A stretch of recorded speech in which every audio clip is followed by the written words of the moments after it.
Welcome to Neighborhood Niches. I'm Susan Kennedy. On today's show, we devote an entire episode to Glen Echo, Maryland. We'll explore the amusement park that once flourished here, the town that's thriving here, and the park as it operates today. But first, let's take a look at how Glen Echo got its start. In 1889, twin brothers Edwin and Edward Baltzley purchased this land, calling it Glen Echo on the Potomac, the Washington Rhine. Their goal was to create the first large-scale development in Montgomery County. Hoping to add a certain elite cachet, the brothers offered land to Clara Barton, founder of the American Red Cross. They constructed what would later become her residence and Red Cross headquarters. To enhance their vision, the brothers founded the Glen Echo Railroad, bringing the trolley line nearby. And they deeded 80 acres for the creation of a Chautauqua, an adult education movement highly popular at the time. The Chautauqua movement started in Chautauqua, New York, on Lake Chautauqua. The Methodist Church envisioned a retreat, a summertime retreat, where families could come and be exposed to religious programming, but also to cultural programming. So the idea was that people could buy a lot of land in the town of Glen Echo, build a summer cottage, and then attend programs here all week or all summer long. This 1891 plan illustrates the Baltzleys' vision for the Chautauqua. They laid out tiny tent lots and began constructing the necessary infrastructure. This stone tower remains today. It lives on as a gallery and artist studio. The brothers also built an 8,000-seat amphitheater above the creek that runs nearby. And as the water flowed under that amphitheater, the building straddled the creek, the water turned a water wheel that powered the bellows for an organ that filled that building with music. John Philip Sousa performed in that amphitheater, and there were operas and other performances held there. The Glen Echo Chautauqua was wildly successful its first year. The opening day brought more than 1,000 people. The brothers were selling lots of land in the town of Glen Echo, and the programming was well received. The Chautauqua season was even extended by a couple of weeks because it was going so well. Subsequent years were not as successful. The Baltzleys were overextended. There was a rumor of a malaria outbreak. And as the turn of the century approached, the economy was sagging and the Chautauqua closed. Despite the failure of Glen Echo Chautauqua, a town was taking shape nearby. This is the town hall for Glen Echo. It's been serving residents here for 60 years. The town itself celebrated its centennial in 2004. Chances are, without the Chautauqua, the town of Glen Echo wouldn't be the same. It grew from the Baltzleys' original plan. A lot of the lots originally sold were tiny, and people were there for tents or cottages in a connection with the Chautauqua. Now everybody owns 2 or 3 of those lots to make a house, and the zoning laws essentially require that because you need 6,000 square feet to build in this subdivision. And the educational influence of the Chautauqua is still evident. All the streets in town are named after colleges in keeping with that tradition. So we have Harvard and Princeton and Yale, and University Avenue is the main street. Incorporated in 1904, Glen Echo is among the oldest municipalities in the county. Over time, a school was built here. There were various businesses in town, among them the Glen Echo District Market and Canada Store, which also served as the post office. Many of Glen Echo's early residents worked at the amusement park. Today, the town of Glen Echo sits on 1/10 of a square mile, which is smaller than it was in the Chautauqua days. A lot of the lots were taken when Clara Barton Parkway, which is within earshot of us right now, was built, so some of the houses and the lots were just taken by the federal government. Also nearby is the C&O Canal, a considerable asset to the neighborhood. Everybody here spends a lot of time on the canal. My husband and I walk it every weekend, summer, winter, spring, and fall, and I think a lot of other people do as well. It's a beautiful resource right outside the nation's capital.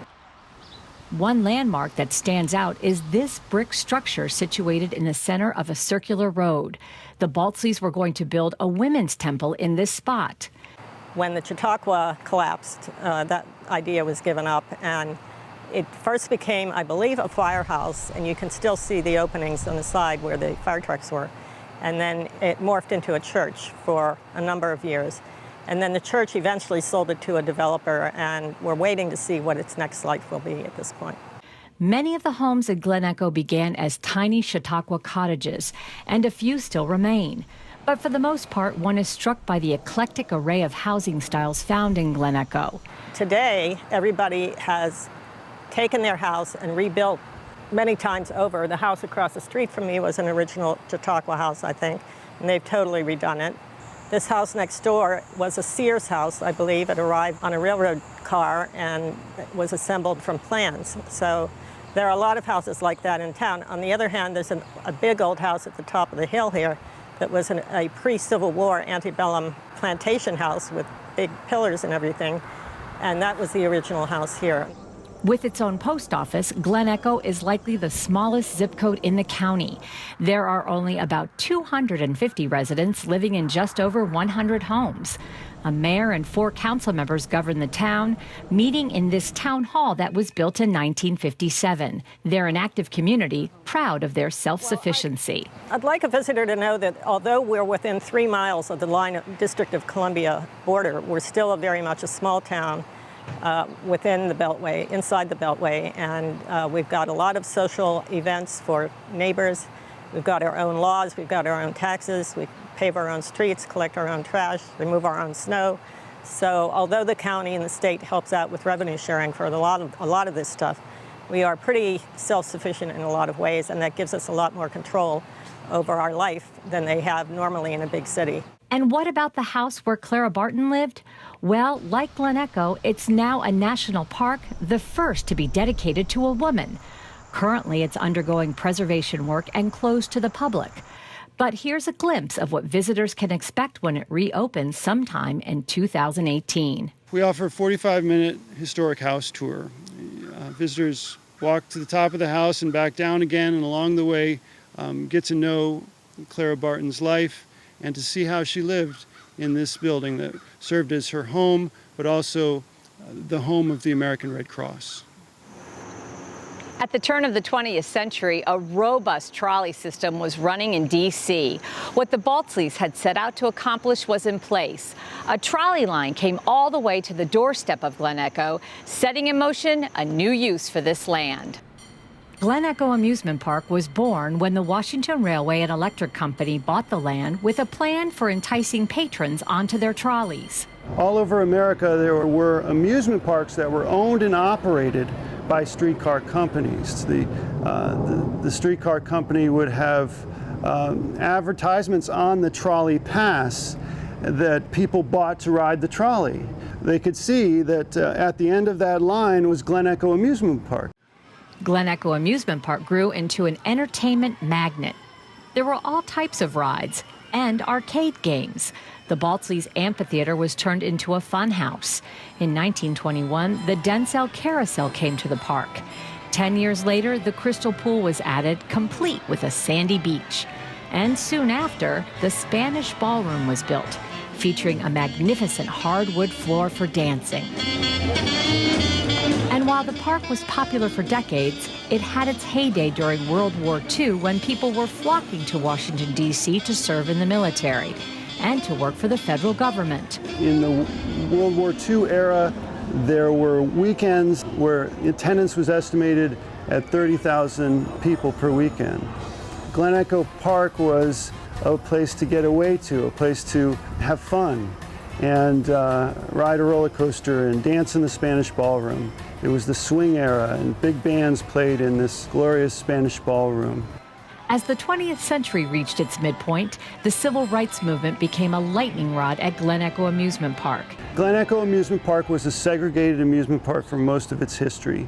There were protests that happened just up the hill here under the amusement park sign in the summer of 1960. They were started by Howard University students and were given some passes to ride the carousel on a Sunday afternoon in June. And they got on the carousel and were asked to leave by the park policemen who worked here. And they were arrested that day and then began to protest here at the park.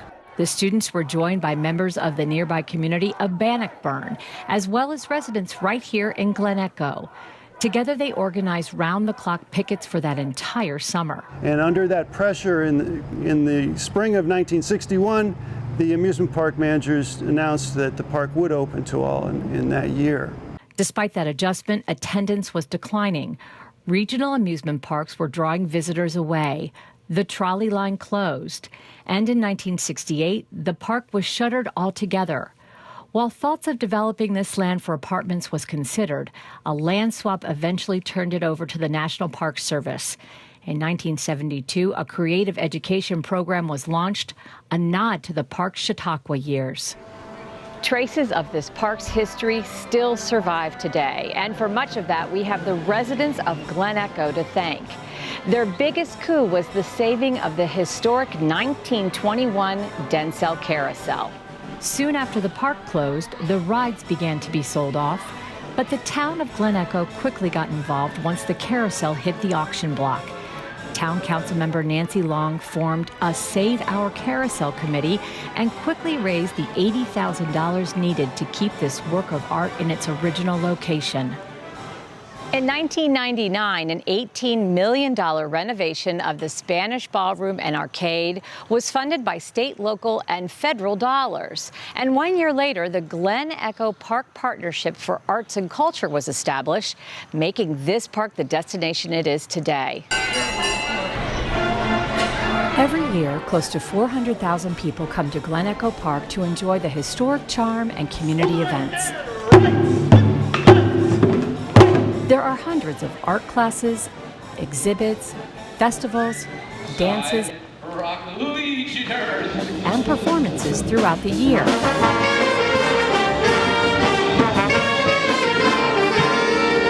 Making Glen Echo a unique destination for folks across the region.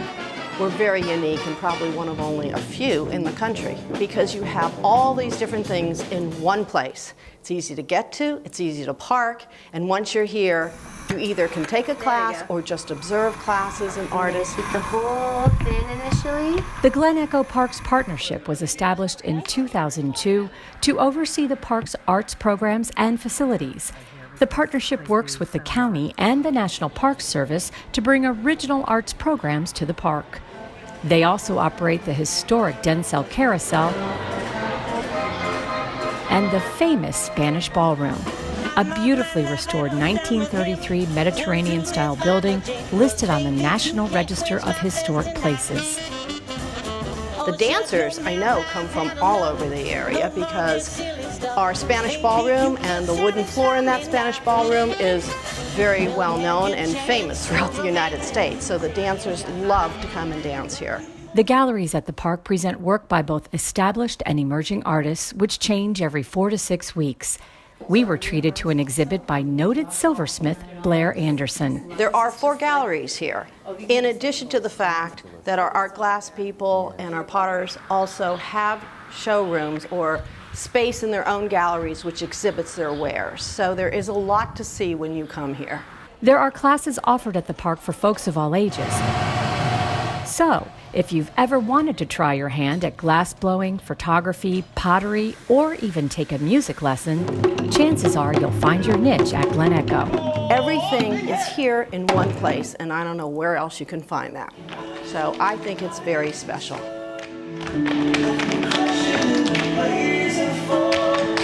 To find out more about the many programs offered at Glen Echo Park, visit the website at glenechopark.org. Well, that wraps up this edition of Neighborhood Niches. For County Cable Montgomery, I'm Susan Kennedy. Let's close this episode with some scenes of swing dancing from the beautiful Spanish Ballroom.